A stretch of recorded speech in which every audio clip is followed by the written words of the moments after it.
podcast. My name is Ginelli, and today we have Adriano in the house, music producer here in Aruba, a well-known person that I know for some years.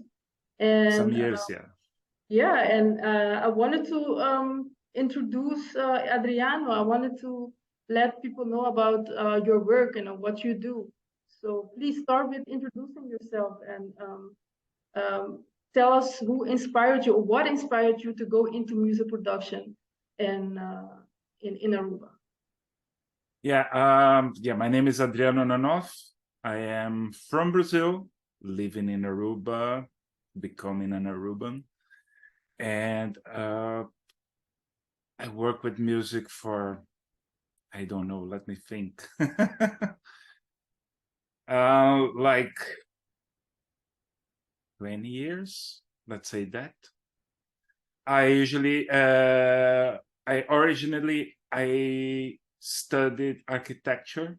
I worked with architecture, but since I was a kid, I loved music. I loved recording things, re-recording things, as I say, because I created this. I didn't have a mixer, so I assembled some cables, and I had like 2 tape decks, and I was recording with a microphone or with some keyboards that I had at home, and I was inputting on one tape, and then I was doing like overdubs and overdubs and overdubs, because these systems that we have nowadays with computers, they are like 20 years in the making. But when I was a kid, it was not like that. There was no computer, so I had to do what I was able to do. And music was always in my life.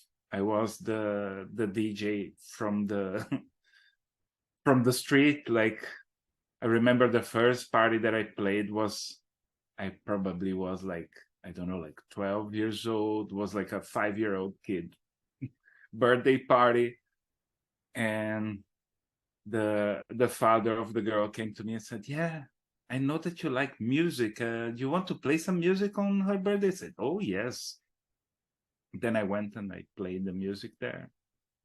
It was really cool. And then I started bringing my tapes and my records to my friends' parties. And then I started trying to make some music that was different, so people could enjoy and have a different thing on their ears. Because I find that you can play a lot of good music that is all over us, but if you put something different, people will pay a little bit more of attention, and they will, okay, what is playing? And people didn't complain. I was like, okay, so people like what I do. Then when you're growing old, you go to those counselors that they say, yeah, you need to find out what you want to do with your life, like what you want to study. And then I did some tests. I always liked it to draw. And then I went to do architecture. I love architecture. I did a lot of nice things, but music was always my passion. And on one moment, I had a friend that he was working on a studio. Yeah, like actually 20 years ago, was like that. And he was an assistant on the studio. And he said, yeah, man, you should come here to see this thing, because it's crazy. And I have looked through some studios, but this thing like internet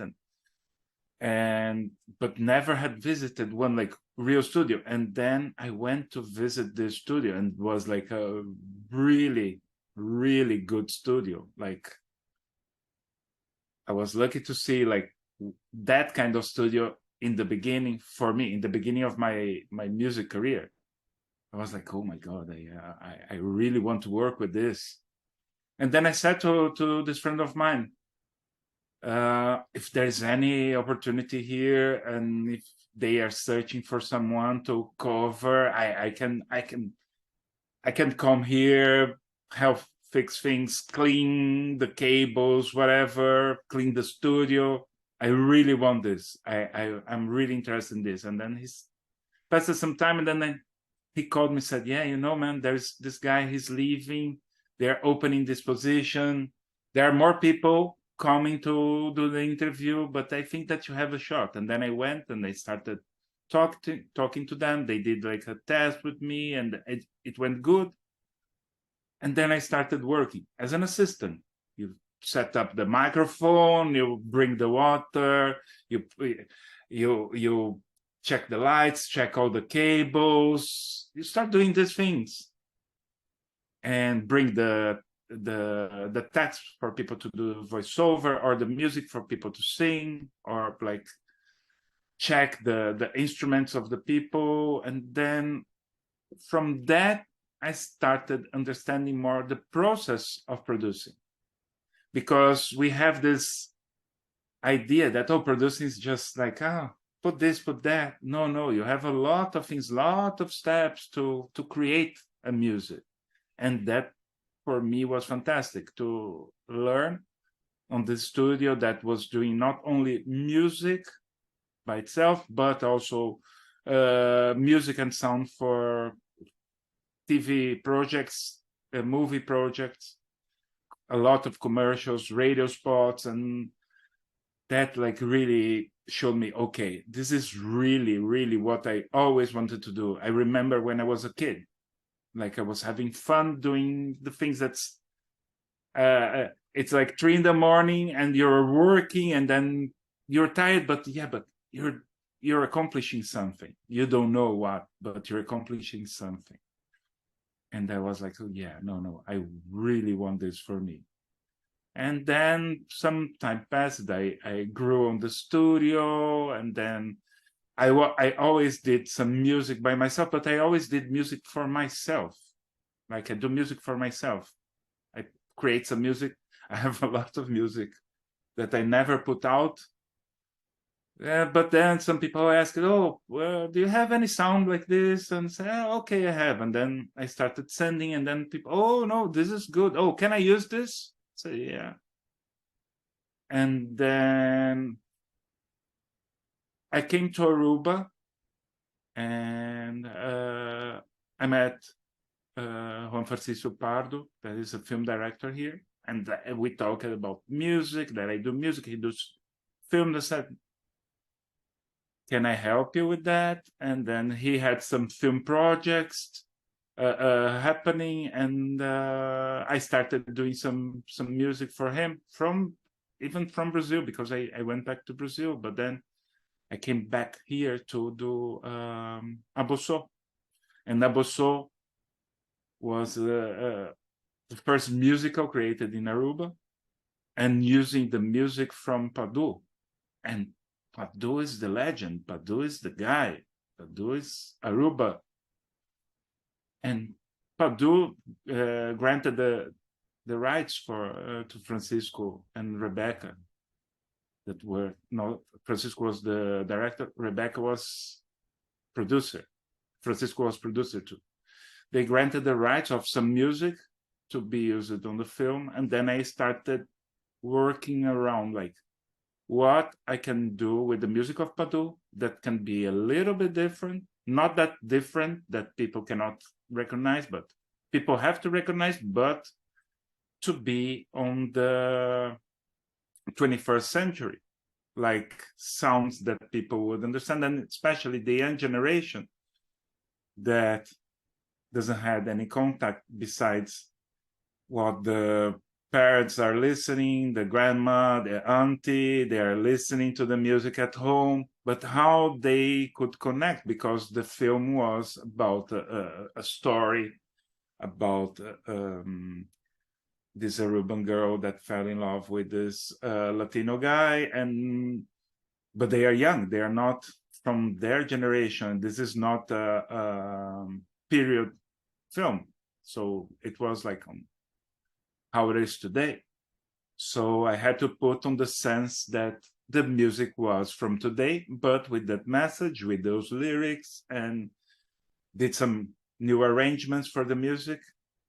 It went nice, and then everybody, oh, I like, but I was like, besides Francisco and Rebecca liking, I was really curious to know about like what Padu think about that. And then on the premiere, when we watched it, Padu was there on the premiere. It was on the Aruba International Film Festival in 2013, 10 years ago, that he watched it. And then I came after everybody talking, and then I came to him on the movie theater. He was sitting, and then I said, Padu, did you enjoy? And I said, yay! And who knew Padu know, yay, and happy. And he did like this, he liked it. And then I was like, okay, mission accomplished, because he approved. And especially that we worked with some music that he recorded on cassettes that were not released to. So we have 2 music on the film that he never recorded. So I did the recording following the melodies and the lyrics of him, but I created the whole arrangement totally different. And one have like a kind of hip hop drums, and the other one is super pop with a different type of guitar, totally different than what Padu would do, and went nice. And I was like, amazing work. I listening to your story, coming from Brazil, like this place where you can find all types of music, all types of rhythms, you know, and growing up from there, and then going your first experience into a big studio, you know. I think it means a lot, you know, if you want to be a music producer, the first thing you want to achieve is to, you know, come in a big studio and experience that. So, and coming back to Aruba and telling about your experience here as well, doing all of these work, these important works, because, you know, the film Aboso is one of the, you can say, one of the films that is very recognizable here in Aruba, and that you produced in a sense. So what can you explain us a little bit, like what genre do you specialize in right now, or through the times, how did you specialize more in maybe transforming old music into new music? Like how did you experiment with that, and how did that evolve through time? yeah, I am an electronic music producer. I love electronic music since the beginning. The first producers that inspired me in the past were like Vangelis, Jean-Michel Jarre. They were like, oh, this is synthesizer. What first was like, I went to my uncle's house. He had like this record from Vangelis, was Albedo, and I was like, the cover is beautiful. He put for me. And I started listening. I was like, what is that? Because I know piano, I know organ, I know guitar, I know drums, but what is that? Because this is beyond piano. This is like an orchestra, but it's not an orchestra. And then you go search for information. And in the past, well, there was no internet. When I was little, there was no internet. So you go to libraries. Usually libraries in Brazil, they had not only books, but they had like magazines. And there are some magazines talking about music. Not only the Brazilian magazines, but they used to bring imported magazines. So then you start reading those things, and then you find out the information. And I was like, wow, no, this is cool. Synthesizer, wow, this is like a box with electronic components that create sound, and then you can play those sounds. Wow, no, this is amazing. And that was my goal when I was a kid. I want to have a synthesizer. I had some Casio keyboards, some Yamaha keyboards, the little ones, and that I was playing those and connecting and recording those things, thinking, oh, one day. And this inspiration helped me to find solutions, and then became, like in the 90s, appeared the samplers that you can record the sound and then you can play the sound, or you can record an instrument and you can play the instrument that sounds just like the original instrument. So you don't need to have like a flute, but you have a flute on the keyboard, or a violin, or whatever. And the synthesizers do that too. And with those tools, I started thinking, oh, but this is, I can get somewhere with this. And then started working on this, and with the inspiration, remembering those things that I heard from Jean-Michel Jarre, those big shows that he had, like with the lights, and in Paris and Houston. And I was like, wow, no, this is like, this really inspired me to pursue the electronic music. And when I produce for myself, as I said, I produce for myself and I produce other things. But when I produce to myself, I produce electronic music. Usually it's techno style, house music, something like that, but more techno. But also I do music for films, and that depends on what the film needs. That is not only what I know that will go good, but also what the director and what the producer of the film they want. So sometimes you have to go beyond your capacity, and then you hire a music player, like a guitar player. I can play some guitar, but I'm not a guitar player. And when you need something that is more okay, oh, I need like this guitar to do da, da, da, da, I go and I talk to a guitar player and try to put the guitar on a way that fits what is needed. So when I'm producing to others, I produce music.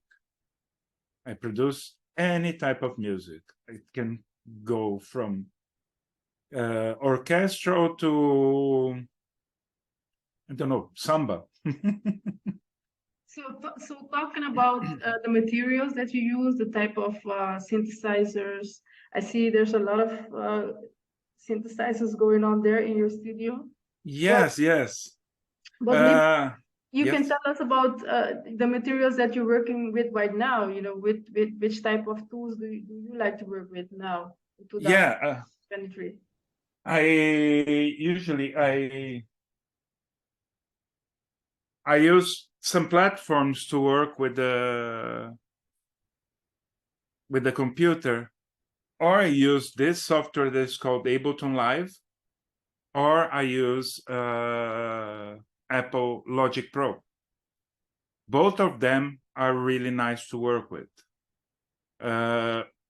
Logic Pro can import some audios from the film timeline, wherever the person is working with Adobe Premiere, or the one from Apple, Final Cut. They can export the audio from their timeline that they are editing the film. I can import and I can work with the audio. But usually I record also the audio on the set, so then I can synchronize by myself using the Logic, that I think is really good. And the tools inside Logic, they are really good to work with. To record audio, Logic is really great.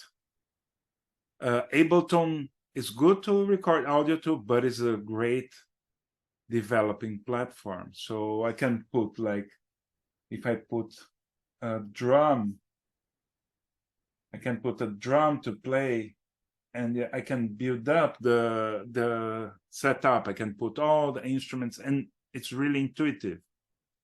So I recommend, like, people that want to start producing, it is a really good program. In the past, I used it like Fruit Loops, Acid, all the things that Cubase, but growing older on the profession, and especially when I worked with on the music studio, I saw like they used to work with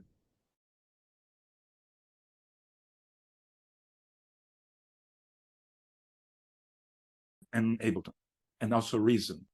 But I found that Logic and Ableton, they work good for me. On my timeline, when I put the things, I look at them, make sense. So, all right. And the synthesizers, I have some synthesizers that are like, this is like a chord. But also I work with a lot of VSTs, virtual synths. The hardware is better, yes, because you have some depth of sound.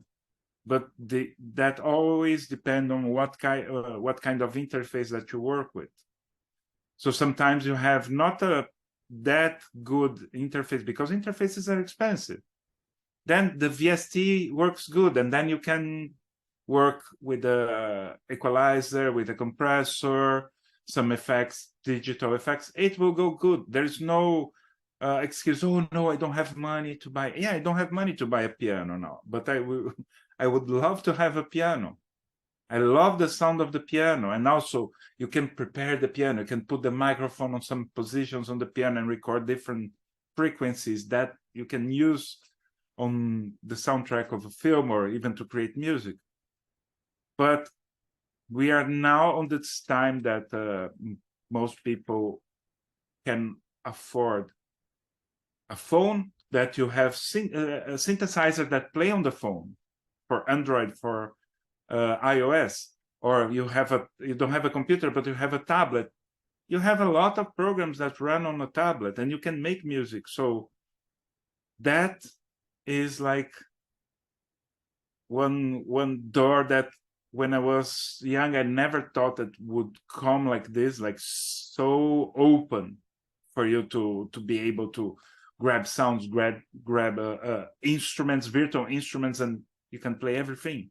And you can record your voice. Like, I remember you used to have to work like, oh, you need a microphone and you need a recorder and you need to connect everything, and then you record, but then it's only that, and then you need to record another thing.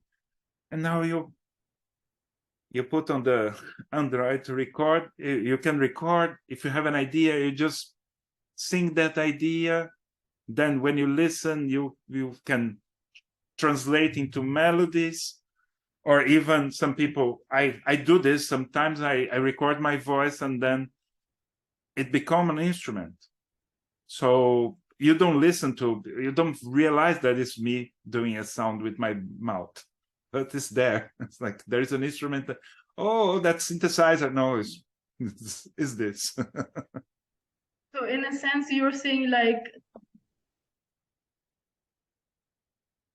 oh, sorry.